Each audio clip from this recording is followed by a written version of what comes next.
नमस्कार दोस्तों, स्वागत है आपका अपने वाईपी एजुकेशन ट्रिक परिवार में। हमारा उद्देश्य है आपकी तैयारी को आसान बनाना ताकि आप हर कॉन्सेप्ट को स्पष्ट रूप से समझ सकें। तो आज का टॉपिक बहुत ही बेहतरीन होने वाला है। देखिए, टॉपिक का नाम है बुद्धि, यानी सीडीपी का टॉपिक है बुद्धि। तो बुद्धि से रिलेटेड जितने भी क्वेश्चन, संभावित क्वेश्चन परीक्षाओं में पूछे जा सकते हैं, सारे के सारे क्वेश्चन आपको इस वीडियो के अंदर देखने को मिलेंगे। पिछली वीडियो मैंने दोस्तों बुद्धि पे ही बनाई थी और बुद्धि का पूरा टॉपिक मैंने 1 घंटे में कवर किया था। अच्छे से वो टॉपिक कराया था और उस पर वीडियो पे रिस्पांस भी अच्छा देखने को मिला था। वहाँ पे मैंने ट्रिक से सभी परिभाषाएं याद कराई थी और कुछ भी उस वीडियो के अंदर छोड़ा नहीं था। तो आज जो ये वीडियो आप देख रहे हैं, बुद्धि के कारक एवं सिद्धांत और बुद्धि से रिलेटेड एक्स वाई जेड जितने भी संभावित क्वेश्चन बन सकते हैं, इस वीडियो में हम कवर करेंगे।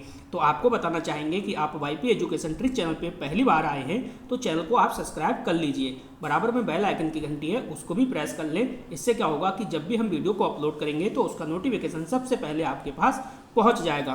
तो चलिए बिना किसी देरी के करते हैं वीडियो को स्टार्ट। तो चलिएगा, वीडियो आपका स्टार्ट हो चुका है। ठीक है, तो देखिए यहाँ पे दे रखे हैं सबसे पहले बुद्धि के सिद्धांत। आपको एक महत्वपूर्ण सूचना दे दें।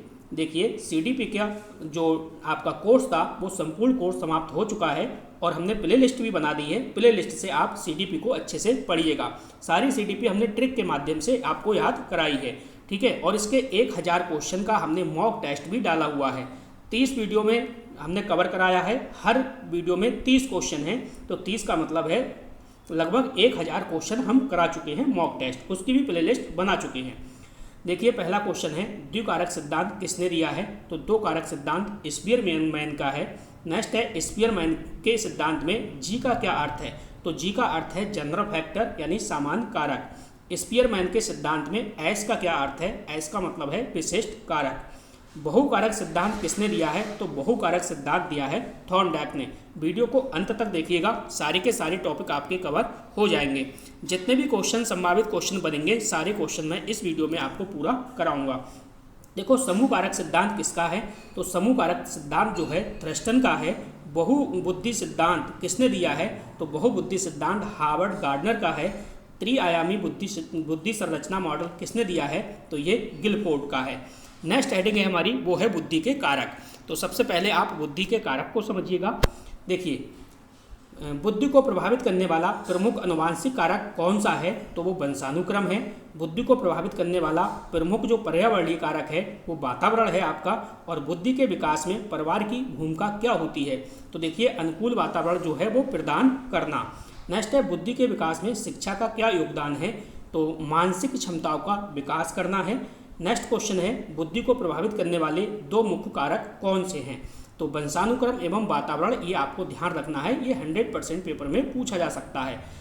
अगला देखिए, अगली जो स्लाइड है आपकी, परीक्षा में बार बार पूछे जाने वाले प्रश्न कौन से हैं देख लीजिएगा। देखिए, प्राथमिक मानसिक योग्यताओं का जो सिद्धांत है वो किसने दिया है? तो थ्रस्टन ने दिया है। गॉर्डनर ने प्रारंभ में कितनी बुद्धियां बताई थी? तो 7 बुद्धि बताई थी। और थ्रस्टन ने कितनी प्राथमिक मानसिक योग्यताएं बताई हैं? तो वो 7 बताई हैं। वाईपी एजुकेशन ट्रिक चैनल पे पहली बार आए हैं तो चैनल को आप सब्सक्राइब अवश्य करिएगा। सारे के सारे क्वेश्चन मैं आपको करा दूंगा। वाईपी एजुकेशन ट्रिक चैनल पे बेहतरीन क्लासेस चल रही हैं। संस्कृत भी आपकी कंप्लीट हो गई है, वहाँ पे रिवीजन चल रही है और एबीएस भी आपकी लगातार चल रही है। देखिए, द्विकारक सिद्धांत किसने दिया? स्पीयरमैन ने दिया है। स्पीयरमैन के सिद्धांत में जी कारक क्या है? तो सामान्य कारक है। स्पीयरमैन के सिद्धांत में एस कारक क्या है? विशिष्ट कारक है। बहुकारक सिद्धांत किसका है? तो थॉर्नडाइक का है। सारे क्वेश्चन मैं कराऊंगा, बस आप थोड़ा सा धैर्य रखिए, रिवीजन आपका मैं करा दूंगा। बहुकारक सिद्धांत किसका है? थॉर्नडाइक का है। समूह कारक सिद्धांत किसने दिया? थ्रस्टन ने दिया है। बहुबुद्धि सिद्धांत किसने दिया है? हार्वर्ड गार्डनर का है। त्रिआयामी बुद्धि का जो सिद्धांत है या संरचना मॉडल है किसने दिया है? गिलफोर्ड ने दिया है। बुद्धि का प्रमुख अनुवांशिक जो कारक है वो वंशानुक्रम है। बुद्धि का जो पर्यावरणीय कारक कौन सा है? वो वातावरण है। और अच्छा, बुद्धि के विकास में परिवार की भूमिका क्या है? तो अनुकूल वातावरण प्रदान करना है। और बुद्धि के विकास में शिक्षा का योगदान क्या है? तो वो है मानसिक क्षमताओं का विकास करना। बुद्धि को प्रभावित करने वाले दो कारक हैं वंशानुक्रम और वातावरण। ये जो स्लाइड थी आपकी, ये स्लाइड बिल्कुल रिपीट हो चुकी है। ठीक है, अब कोई भी स्लाइड रिपीट नहीं होगी। बढ़ते हैं आगे की ओर। तो चलिएगा, आप समझिए हार्वर्ड गार्डनर के सिद्धांत को। अब देखिए, पूरा कवर करेंगे अपने लोग हार्वर्ड गार्डनर के सिद्धांत को। ठीक है, तो चलिएगा समझिए। देखो बहुबुद्धि सिद्धांत जो है वो किसने दिया है, हार्वर्ड गार्डनर ने दिया है। बहुबुद्धि के सिद्धांत किसने दिया है, हार्वर्ड गार्डनर। अब देखिए बहुबुद्धि सिद्धांत कब प्रतिपादित किया गया है, तो ये 1983 की बात है, यानी 1983 में प्रतिपादित किया गया है। चलिए अगला क्वेश्चन देखिए। अगला क्वेश्चन क्या कह रहा है, क्वेश्चन आपसे ये कह रहा है आप ये बताओ कि भाई गॉर्डनर का सिद्धांत किस नाम से प्रसिद्ध है। तो गॉर्डनर का जो सिद्धांत है वो बहुबुद्धि सिद्धांत से प्रसिद्ध है। गॉर्डनर के अनुसार बुद्धि क्या है, तो गॉर्डनर के अनुसार बुद्धि जो है वो समस्या समाधान एवं सृजन की क्षमता है। प्रारंभ में गॉर्डनर ने कितनी बुद्धियाँ बताई थी, तो प्रारंभ में 7 बताई थी। वर्तमान में गॉर्डनर ने कितनी बुद्धियों का उल्लेख किया है, तो 8 बुद्धियों का किया है। भाषिक बुद्धि जो है वो किससे संबंधित है, तो भाषिक बुद्धि जो है भाषा एवं शब्दों से संबंधित है। चलिए अगला क्वेश्चन देखिए। अगला क्वेश्चन कह रहा है आपसे कि आप ये बताओ तार्किक गणितीय बुद्धि जो है वो किससे संबंधित है, तो वो तर्क एवं गणना से है। दृश्य स्थानिक बुद्धि जो है वो किससे संबंधित है, तो वो चित्र एवं आकृतियों से है। नेक्स्ट है शारीरिक गतिशील बुद्धि किससे संबंधित है, तो शरीर की गतिविधियों से है। संगीत में बुद्धि किससे संबंधित है, तो संगीत में संगीत एवं लय से संबंधित है। अंतर्वैयक्तिक जो बुद्धि है वो किससे संबंधित है, दूसरों को समझना है। और अंतर्वैयक्तिक बुद्धि है ये किससे संबंधित है, तो स्वयं को समझना है। ठीक है, सारे के सारे फैक्ट मैंने लिए हैं, आप चिंता ना करें, आप सिर्फ वीडियो को देखते रहें। अगर आपको पीडीएफ चाहिए तो आप कमेंट करना, आपको पीडीएफ भी मिल जाएगी। ठीक है, प्रकृतिवादी बुद्धि जो है वो किससे संबंधित है, वो प्रकृति एवं पर्यावरण से है। और गॉर्डनर के सिद्धांत का मुख्य आधार क्या था, तो प्रत्येक व्यक्ति में जो बुद्धि है वो अलग अलग बुद्धियों का विकास है, यानी प्रत्येक व्यक्ति में अलग अलग बुद्धि होती है, ये गार्डनर ने कहा था। चलिए बढ़ते हैं अगली स्लाइड पर। तो चलिएगा अब नेक्स्ट आप स्लाइड पे आ चुके हो। अगली जो स्लाइड पे देखिए क्या दे रखा है, बुद्धि क्या है। तो आपको ये समझना है बुद्धि क्या है, तो बुद्धि सीखने, समझने एवं समस्या समाधान की क्षमता है। क्वेश्चन बहुत पूछा जाता है, इस क्वेश्चन पे आप स्टार लगाओ। बुद्धि परीक्षण का जनक कौन है, तो आपको बताना है बुद्धि परीक्षण का जनक कौन है, अल्फ्रेड बिने हैं। कौन है, अल्फ्रेड बिने हैं। इन्हें बुद्धि परीक्षण का जनक कहा जाता है, सीधे सीधे आपके पेपर में छपेगा। आपको बता दें, अगर आपकी जो मनोविज्ञान है उसकी तैयारी नहीं हुई है तो आप प्ले लिस्ट मैंने बना दी है, उसको एक बार आप चेक करिएगा और अपनी ज़रूरत के हिसाब से वहाँ से वीडियो देख लीजिएगा, क्योंकि सारा सब कुछ मैंने ट्रिक से ही समझाया है। चाहे वो पर्सनालिटी हुआ, चाहे वो आपका बुद्धि हुआ, चाहे वो अधिगम हुआ, कुछ भी हुआ, ठीक है, मोटिवेशन हुआ, कुछ भी हुआ, सारा मैंने ट्रिकी भी समझाया है। तो आप प्ले लिस्ट एक बार अवश्य चेक करिएगा। संस्कृत आपके पास सब्जेक्ट है तो संस्कृत भी सारी ट्रिकी समझाई हुई है, संस्कृत को भी पढ़िएगा। और EVS भी आपकी लगातार चल रही है। तो चैनल को सब्सक्राइब अवश्य करिएगा, क्योंकि ये चैनल आपका दोस्तों सुपर टैट तक साथ देगा। अब देखिए ये ज़्यादा इम्पोर्टेंट नहीं है, लेकिन IQ का जो सूत्र है ये बहुत इम्पोर्टेंट है कि भाई IQ है, IQ का जो सूत्र है वो क्या है। देखिए तो मानसिक आयु बटे वास्तविक आयु इंटू 100, ये आपको ध्यान रखना है। मानसिक आयु बटे वास्तविक आयु इंटू 100, ये सीधे सीधे पेपर में पूछेगा। ठीक है, ये बहुत इंपॉर्टेंट है, इसको आपको ध्यान में रखना है। मानसिक आयु की जो अवधारणा है किसने दी है, तो जो मानसिक आयु की अवधारणा है अल्फ्रेड बिने, इसे आपको याद रखना है। द्विकारक सिद्धांत किसका है, तो स्पीयरमैन का है। द्विकारक सिद्धांत किसका है, स्पीयरमैन का है। अगला देखिए, अगला जो है इसमें स्पीयरमैन के 2 कारक कौन कौन से हैं, तो जी कारक यानी जनरल फैक्टर और स्पेसिफिक फैक्टर यानी विशिष्ट कारक। बहुकारक सिद्धांत किसका है, तो ये थॉर्नडाइक का है। ये भी बहुत बार पेपर में पूछा गया है, इसलिए मैंने क्वेश्चन डाला हुआ है। बहुबुद्धि सिद्धांत, ऐसा नहीं है कि बहुबुद्धि सिद्धांत से पेपर ना छपे, यहाँ से भी क्वेश्चन बनेगा। हार्वर्ड गार्डनर का है ये। बुद्धि को प्रभावित करने वाले कौन कौन से कारक हैं, तो वंशानुक्रम और वातावरण, ये आप ध्यान रखना। अगर सिर्फ वंशानुक्रम आ जाए पेपर में तो वो सही नहीं होगा ऑप्शन, या सिर्फ वातावरण आए तो भी वो सही नहीं होगा। जिसमें वंशानुक्रम और वातावरण दोनों हो तो वही ऑप्शन आप लगाना है, वही ऑप्शन आपका जो है वो बिल्कुल सही होगा। चलिए अगला क्वेश्चन देखिएगा। अगला क्वेश्चन है प्रतिभाशाली बालक किसे कहते हैं। तो प्रतिभाशाली बालक किसे कहते हैं, उच्च बुद्धि लब्धि वाले बालकों को प्रतिभाशाली बालक कहते हैं। मंद बुद्धि बालक किसे कहते हैं, तो सामान्य से कम बुद्धि लब्धि वाले बालकों को मंद बुद्धि कहते हैं। यानी जिनका जो IQ लेवल होता है वो सामान्य बच्चों से कम होता है, तो वो बच्चे जो हैं मंद बुद्धि वाले बच्चे कहलाते हैं। चलिए आगे समझिएगा, बुद्धि का विकास किस आयु तक तीव्र होता है, तो आपको ध्यान रखना है किशोरावस्था। ठीक है, बुद्धि का जो विकास है किस आयु तक तीव्र होता है, तो किशोरावस्था ध्यान रखिएगा। बुद्धि का वितरण किस प्रकार होता है, तो सामान्य वितरण के अनुसार। प्रतिभाशाली जो बालक हैं उनमें IQ समानता कितना होता है, तो आपको ध्यान रखना है 140 प्लस। ठीक है, टर्मन के अनुसार जो प्रतिभाशाली बच्चे हैं उनमें 140 प्लस आपको ध्यान में रखना है। ठीक, इसके बाद अगला जो क्वेश्चन है वो है मानसिक रूप से दुर्बल बालकों का जो IQ है वो सामान्यता कितना होता है, तो आपको ध्यान रखना है 70 से कम। ये वो फैक्ट मैंने लिए हैं जो सीधे सीधे पेपर में पूछे जाएंगे, तो इस स्लाइड को हल्के में आप ना लें। बुद्धि का सबसे महत्वपूर्ण जैविक आधार क्या है, तो वो मस्तिष्क है। क्या है? मस्तिष्क है। बुद्धि परीक्षण का उपयोग शिक्षा में क्यों किया जाता है, तो बुद्धि परीक्षण का उपयोग जो है वो शिक्षा में क्यों किया जाएगा, क्योंकि छात्रों की जो क्षमता है उसको जानने के लिए, छात्रों की क्षमता जानने के लिए। चैनल पे आप नए हैं तो चैनल को सब्सक्राइब अवश्य करिएगा। चलिए अगला पॉइंट है, किस सिद्धांत में बुद्धि को अनेक स्वतंत्र योग्यताओं का समूह माना गया है, तो ये थ्रस्टन का सिद्धांत है। नेक्स्ट है, प्राथमिक मानसिक योग्यताओं का सिद्धांत किसने दिया है, तो ये थ्रस्टन ने दिया है। थ्रस्टन ने कितनी प्राथमिक मानसिक योग्यताएं बताई हैं, तो इन्होंने 7 बताई हैं।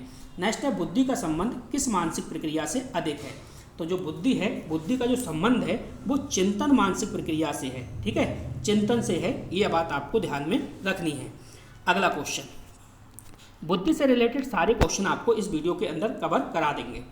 देखिए, बुद्धिमान बालक की प्रमुख जो पहचान है वो क्या होती है, वो होती है शीघ्र एवं सही निर्णय लेना। यानी बुद्धिमान बालक होते हैं उनकी प्रमुख पहचान क्या होती है, शीघ्र एवं सही निर्णय लेना।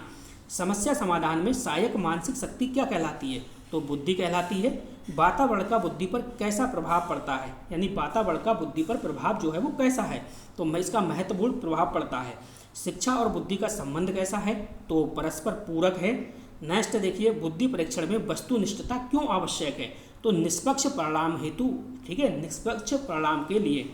नेक्स्ट है, बुद्धि का प्रयोग नई परिस्थितियों में किस लिए होता है, तो बुद्धि का प्रयोग जो है, बुद्धि का जो उपयोग है वो नई परिस्थिति में किस लिए होता है, समायोजन हेतु होता है। चलिए अगला क्वेश्चन देखते हैं। अगला क्वेश्चन हमारा क्या कह रहा है, क्वेश्चन कह रहा है कि आप ये बताओ बुद्धि का प्रमुख कार्य क्या है, तो बुद्धि का कार्य क्या है, बुद्धि का काम होता है उचित अनुकूलन करना। नेक्स्ट है, अमूर्त चिंतन की क्षमता किसका संकेत है, तो अमूर्त चिंतन की जो क्षमता है वो उच्च बुद्धि का संकेत है। नेक्स्ट है, सीखने की गति किस पर निर्भर करती है, तो सीखने की गति भी आपकी बुद्धि पर ही निर्भर करती है। नेक्स्ट क्वेश्चन है, बालक की मानसिक क्षमता जानने का सर्वोत्तम साधन क्या है, तो अगर आपको बालक की जो मानसिक क्षमता है उसको जानना चाह रहे हैं तो भाई बुद्धि परीक्षण कराना होगा। चलिए अगली स्लाइड पे बढ़ते हैं। चलो अगली स्लाइड देखिए, अगली स्लाइड भी अच्छा है, बेहतरीन है। कह रहा है बुद्धि का न्यूरोलॉजिकल आधार क्या है, तो वो है मस्तिष्क की संरचना एवं कार्य। बाह्य मस्तिष्क गोलार्ध का मुख्य कार्य क्या होता है, तो वो होता है भाषा, तर्क व विश्लेषण करना। नेक्स्ट है, दाएं मस्तिष्क गोलार्ध का मुख्य कार्य क्या है, तो कल्पना, सृजनात्मकता व कला। ये आपको ध्यान में रखने हैं। नेक्स्ट है, हेरिटेबिलिटी से बुद्धि का क्या तात्पर्य है। ठीक है, तो देखो यहाँ पे जो है वो हेरिडिटी होगा। ठीक है, हेरिडिटी ध्यान रखना, वंशानुक्रम से प्राप्त भाग। ठीक है, ये आपको ध्यान में रखना है। बुद्धि की प्लास्टिसिटी का क्या अर्थ है, तो बुद्धि में परिवर्तन की क्षमता है। न्यून बुद्धि की श्रेणी क्या है, यानी न्यून बुद्धि की श्रेणी क्या है, तो वो सामान्य से कम हो जाएगी। सामान्य से कम का मतलब है 70 से 85। ठीक है, चलो अगला क्वेश्चन। अगला क्वेश्चन हमारा क्या है, इसको भी ध्यान से समझिएगा। सीमा रेखीय बुद्धि क्या है, तो 71 से 84 है। औसत से ऊपर की बुद्धि क्या है, तो देखो औसत जो बुद्धि होती है, जो सामान्य होती है, वो होती है आपकी 100 से 110। ठीक है, कितनी होती है, 100 से यहाँ पे 110 करना। 100 से 110 जो है वो सामान्य है। आपको 109 भी देखने को मिल जाएगी, इसकी बात की आपको चिंता नहीं करनी है। अब औसत से ऊपर की ये बात कर रहा है, तो आप 111 से 120 लगाएंगे। ठीक है, 111 से 120। नेक्स्ट है, अतिउत्कृष्ट वृद्धि जो है वो क्या है, वेरी सुपेरियर IQ, तो आप 131 से 140 जाइएगा। बुद्धि का सामाजिक समायोजन से क्या संबंध है, तो इसका सीधा संबंध है। बुद्धि का नैतिक विकास से क्या संबंध है, तो अप्रत्यक्ष जो से संबंध है। ठीक है, चलते हैं आगे की ओर, देखते हैं आगे क्वेश्चन क्या है। एंड तक वीडियो को अवश्य देखिएगा। देखो नेक्स्ट है, बुद्धि परीक्षण की विश्वसनीयता से क्या तात्पर्य है, तो ये परिणामों की स्थिरता से है। नेक्स्ट है, बुद्धि परीक्षणों की वैधता से क्या तात्पर्य है, तो जो मापना है वही मापना है। ठीक है, जो मापना है वही मापना है, बुद्धि परीक्षणों की वैधता। नेक्स्ट है भारत में मानकीकृत बुद्धि परीक्षण किसने निर्मित किया है, तो वो है NB मेहता। कौन है? NB मेहता। ठीक है, ये ज़्यादा इतना इम्पोर्टेंट नहीं है, इसकी फुल फॉर्म आपको याद रखनी है। ठीक है, बाइनेट इंटेलिजेंट स्केल। ठीक है, इंटेलिजेंस स्केल, ये आपको ध्यान रखना है। फिलहाल ये कभी पूछा नहीं गया है अभी तक किसी एग्जाम में ये पूछा नहीं गया, लेकिन कोई बात नहीं है, वो फुल फॉर्म आपको याद रखनी है। भारतीय मानक ब्यूरो। नेक्स्ट है प्रदर्शन बुद्धि। ठीक है, परफॉर्मेंस इंटेलिजेंस क्या है, तो कर्म द्वारा प्रदर्शित क्षमता है। शैक्षिक बुद्धि क्या है, तो पाठ्य अध्ययन में सफलता की क्षमता है। शैक्षिक बुद्धि क्या है? पाठ्य अध्ययन में सफलता की क्षमता है। चलिए आगे बढ़ते हैं, अगली स्लाइड पे देखिएगा। पहले ये 2 क्वेश्चन और देख लो। यांत्रिक बुद्धि जो है किससे संबंधित है, तो यंत्रों को समझने की क्षमता है। ठीक है, जिसमें यंत्रों को समझने की क्षमता होती है उसमें यांत्रिक बुद्धि पाई जाती है। स्थानिक बुद्धि किससे संबंधित है, तो स्थानिक बुद्धि जो है वो आकृति व दिशा को समझने की क्षमता से है। चलिए बढ़ते हैं आगे की ओर। अगली स्लाइड हमारी क्या कह रही है, इसको जरा समझिएगा। ये स्लाइड बहुत महत्वपूर्ण है आपके लिए। थॉर्नडाइक का बुद्धि सिद्धांत किस नाम से प्रसिद्ध है, तो ये त्रिकारक सिद्धांत है। ये पेपर में बहुत बार पूछा गया है, इसको आप स्टार लगा लो। थॉर्नडाइक ने बुद्धि के कितने कारक बताए हैं, तो 3 कारक बताए हैं, अमूर्त, यांत्रिक और सामाजिक बुद्धि। थॉर्नडाइक के अनुसार अमूर्त, यांत्रिक और सामाजिक, ये आपको ध्यान में रखना है। अच्छा, स्पीयरमैन का बुद्धि सिद्धांत किस नाम से जाना जाता है, तो ये द्विकारक सिद्धांत है। यानी स्पीयरमैन के बुद्धि के कौन कौन से 2 कारक हैं, तो जी कारक और एस कारक।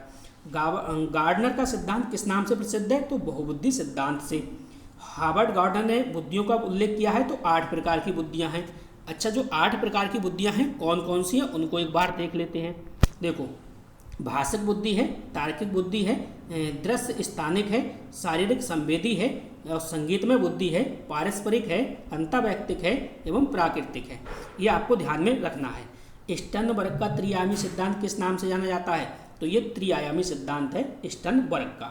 स्टर्नबर्ग ने बुद्धि के कितने घटक बताए हैं, तो 3 घटक बताए हैं। ठीक है, 3 घटक ये बताए हैं। नेक्स्ट, थ्रस्टन की प्राथमिक मानसिक योग्यताएं कितनी हैं, तो ये 7 है। नेक्स्ट, थ्रस्टन ने इन योग्यताओं को क्या नाम दिया है, तो PMA आपको ध्यान रखना है, प्राइमरी मेंटल एबिलिटीज, ये आपको ध्यान में रखना है। चलिए आगे बढ़ते हैं, देखते हैं अगले क्वेश्चन हमारे क्या है।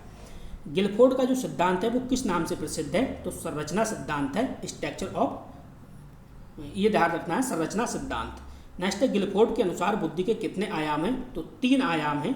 डेनियल गोलमैन, इसको बहुत याद रखिएगा, ये पेपर में बहुत बार पूछा गया है कि भाई डेनियल गोलमैन ने किस प्रकार की बुद्धि पर बल दिया है, तो ये भावात्मक बुद्धि है। बुद्धि परीक्षण का जनक किसे कहा जाता है, तो ये अल्फ्रेड बिने हैं। सर्वप्रथम बुद्धि परीक्षण जो है व्यवस्थित बुद्धि परीक्षण किसने विकसित किया है, तो ये अल्फ्रेड बिने हो जाएंगे। स्टैनफोर्ड बिने परीक्षण किसने प्रस्तुत किया है, तो ये टर्मन हो जाएंगे। वैक्सलर बुद्धि परीक्षण किसने विकसित किया है, तो ये डेविड वैक्सलर हो जाएंगे। नेक्स्ट है वैक्सलर जो बुद्धि परीक्षण है इसके कितने संस्करण हैं, तो इसके 3 संस्करण हैं, ये आपको ध्यान में रखना है।